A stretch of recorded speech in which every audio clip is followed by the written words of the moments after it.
Hey guys, Marcello here. Today we're going to be talking about why you can make a fortune investing in Colombia right now.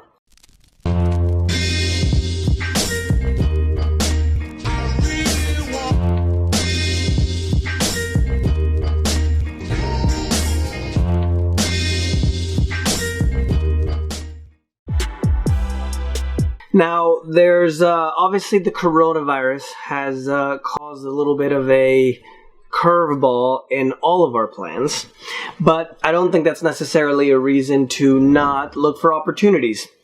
When it comes to real estate, I think that even in the US, there's going to be some property values or cities or states that go up while other goes down, although I don't anticipate the kind of crash that we've seen since, for example, 2008. We are going to have a situation where as the delinquencies increase and the bankruptcies increase, they'll probably be in some areas, but there's a lot of areas that are continuing to grow and still have a lot of demand, especially now that the economy in the US and a lot of states are starting to open. One of the things that I've been able to do over my career, now that we have kind of the world is one place now, right? It's not just the United States or Europe anymore, is I look for a lot of opportunities overseas, especially since there's an arbitrage when it comes to opportunity and also the economy.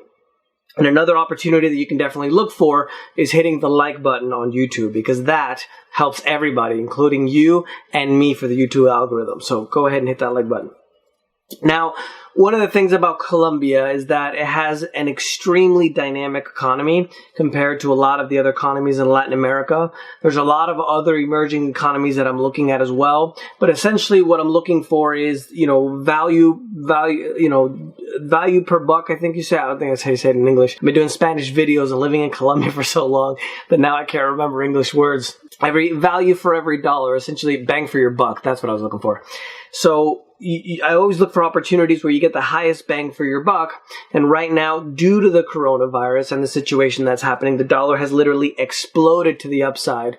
And you can literally get a very significant discount in some of these properties around the world, and more impressively in Colombia. Now, Colombia, even though it's had its tumultuous past, I visited there the first time in 2011, had an amazing time. I lived there for 6 or 7 months before continuing my trip. I think after that, I went to Brazil and I lived in Brazil. I've been traveling all over the world, 15 years now, living overseas about 10 years now, and I ended up being based in Medellin, Colombia for now.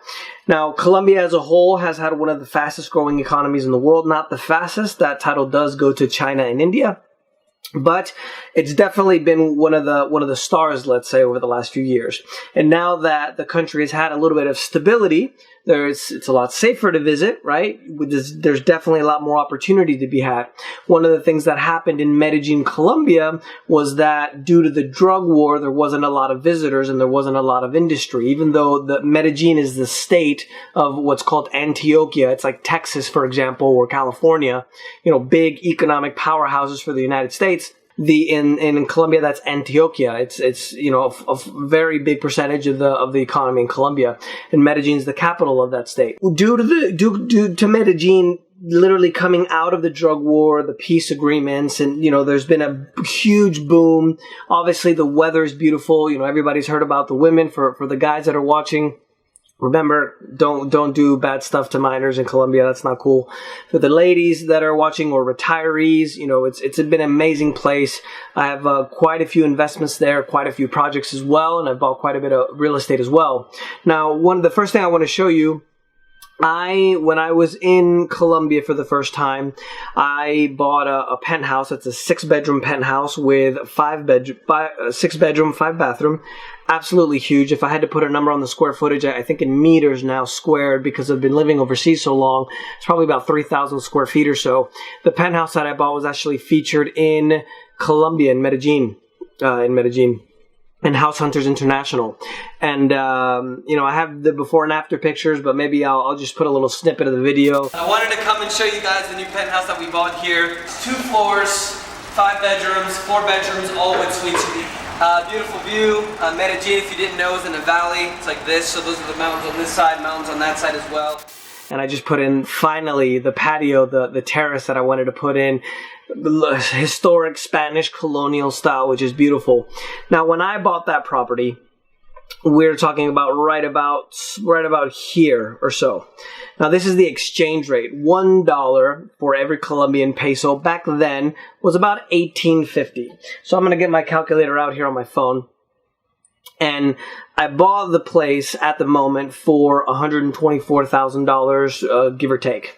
So, obviously, that's going to be in Colombian pesos when you buy a house. It's about 229 million pesos divided by the exchange rate works out to be 124,000. If I would have bought that right now with the exchange rate the way it is, the value of that property would have been $60,000 for a 3,000 square foot, 6-bedroom, 5-bathroom place. And the bedrooms, 3 of the bedrooms have jacuzzis in them. I was young and I wanted to be that guy. So it's now one of the great thing about Medellin and the property values is now that everybody thinks that it's safe, there's a lot more people pouring to Medellin. There's a lot more people opening businesses. There's a lot more people investing in Colombia as well. I wanted to show you this venture capital boom in Latin America. I want you to see the number in Colombia. Mexico has a free trade agreement with the United States, but it's not that safe when it comes to, well, it depends where you go. I don't want to say that Mexico's unsafe because it's not true. It really depends where you go, but it's not the best run country is the right way to put it, okay? So what I want you to see is notice Colombia at less than Mexico's about 2.6 times the size of Colombia. Mexico's 2.6 times the size of I keep mixing up my words here. Let me start over. Mexico is about 2.6 times the size in population of Colombia. And in terms of terrain, in terms of square meters or square kilometers, however you measure it in your country, it's definitely a lot bigger as well. And notice how Colombia receives more than double the amount of venture capital compared to Mexico. The foreign direct investment has also been absolutely exploding. The tourism numbers are absolutely astronomical as well. If I look here, the number of tourism, the number of visitors that are coming to Colombia from 2006 to 2019, you can see the difference. And from 2019, we had 3,100,000 visitors. In 2019, the number's not on here, was 4.5 million. So there's literally more and more and more visitors coming. Now, there's probably going to be a little bit of a downturn because of the coronavirus. People aren't traveling. Everybody shut their borders. But that doesn't necessarily mean that isn't a good opportunity. And the reason why I bring this up is right now you can literally get a property for 60-70% off what it's actually worth due to the fact that we have an amazing exchange rate right now. So I don't think you're going to be able to find the kind of deal that I got because I think honestly I was a little bit lucky. But still, you can find absolutely palatial, beautiful places and absolutely amazing locations for a very cheap price now, especially because of the actual dollar. Now, the annual appreciation, the DIAN, which is the IRS of the tax authority of Colombia, assumes that you can make 7% on your real estate a year. Now, the value of real estate, I always believe that it's not the amount that somebody says it's worth, it's the amount somebody's willing to pay for it.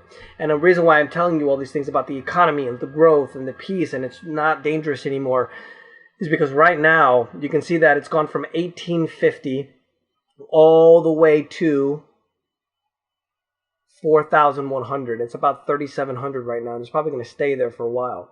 So I've been in the financial industry. If you guys don't know who I am, I've been teaching people how to trade for the last 10 years. I've been in the finance industry, trading industry for the last 20 years. I've been traveling around the world looking for opportunities and investments. And the dollar, I can tell you right now, isn't going to stay this high forever. So you can literally look for an opportunity right now. And I'm just going to give you the example of the house that I bought, for example. I bought it for the $124,000, as I told you guys, right? I'm doing the math here on my calculator. Now, I just had it valued. at about 1.1 billion. They say 1,000 millions, just by the way. So if I did that minus the exchange rate, right now, that's probably about 300,000. So I bought the place for 124,000. Obviously, I did some renovation. I put jacuzzis because I'm that guy. And if you like jacuzzis too, you should really like the YouTube video because that helps a lot with the YouTube algorithm. So definitely like that as well. Now, if let's assume I sold it for that price and kept the pesos there. So I bought the place for about $124,000. I could sell it right now at the current exchange rate being so high for $300,000, right? And if I had $300,000 and I converted that back when I wait until the dollar comes down, we can make a little bit more than $300,000 or $400,000 in profit. So what happens? I invested, unfortunately, when the dollar was very weak in Colombia. Now it's super high, and I can get the money now when it's super high, and then when it comes back down, you can arbitrage the exchange rate. So, you know, with the way that Colombia is going and the growth, you know, I wanted to show you something else here with the hotel occupancy as well. The whole country of Colombia, and the entire country isn't that popular for tourism right now, even though it's continuing to grow. The hotel occupancy is 65%. Whereas if I look up the numbers for Antioquia, which is the state in Medellin, it's closer to 70%. There it is. Antioquia right there, 69.55%. And so in Medellin, I do have quite a few people that are in the real estate industry, and they've actually told me that it's closer to 80 and 90%. Now, that depends, obviously, if you want to go and rent your place for Airbnb or if you want to rent it out to a local, you'll still be able to get, 4, 5, 6% if you're going to rent it out to a local. But you have a situation now in Medellin, and I mentioned Medellin because I would never invest in places like Bogota or Cartagena. That's just my personal opinion, or Cali for that matter. Medellin for me is literally just the right thing. You have a situation where Medellin is coming from undervalued because nobody was visiting, it was too dangerous, nobody was doing business. The country opens up, you have peace, the economy's booming, the poor and the lower middle class have risen to the middle class, and you have the value of all this real estate that's literally exploding to the upside, while the dollar, which was in a very devalued state, has absolutely skyrocketed in value compared to the peso. That has to do with oil going down, and also the fear of the coronavirus and the recession, everybody jumping into the dollar. So you have a situation where the growth is huge. You can invest right now where you have a situation where the dollar is super strong. And then once this continues, the valuation is still going to go up in terms of real estate because most Colombians actually put their retirement and most of their assets in real estate, whereas most of us in the Western world, United States, Canada, UK, Australia, we put it in the stock market. So the value of these properties are still going to go up. And then once the dollar, if you invest now, once the dollar goes down, when you bring back the money, you're actually going to be able to make a fortune because you're investing with a very strong dollar. And then when the dollar weakens, you're going to be able to have the conversion with the strong Colombian peso. And I'm just going to give you guys an example here again with my phone. Let's assume you're going to buy a place for, let's say, $200,000. It's $200,000 times the current exchange rate, which is about 37.50 or so, you're looking at 750 million. That's the place that you can buy in Colombian pesos. I know it's kind of weird with all the zeros, but you'll get used to it if you're going to invest in Colombia. Now, once you go to sell that, if the price of if the value of the house goes down, those $200,000 without the valuation, the appreciation of the property, if the dollar goes down to 18.50, which I think it will, you're looking at $400,000 selling it at the same price. Now, I can do more videos about this, talking about opportunities that I see. I bought a huge coffee plantation called Amalia. I wanted to start a hotel there, coffee plantation. It's actually the first large scale coffee plantation in the country. It exported the most coffee in all of Colombia at one point. There's a hotel that we're looking at building as well. There's some other properties, individual properties that I have there as well. So it's definitely an amazing opportunity right now, and really one of the best opportunities that I see in general, because obviously you can invest in real estate in the United States and continue to appreciate the value and rent it. But there's just imagine if now we don't know exactly when the dollar is going to come down. It could be 7 years. But the simple fact that you can get the appreciation value and on top of that, the exchange in the dollar. And one of the best things about this as well is once you bring that money back, it's literally tax free. Now, when you sell the house, you got to pay the gains tax, right? The tax in Colombia in addition to the tax in the United States. Obviously, talk to an accountant in regards to a tax treaty.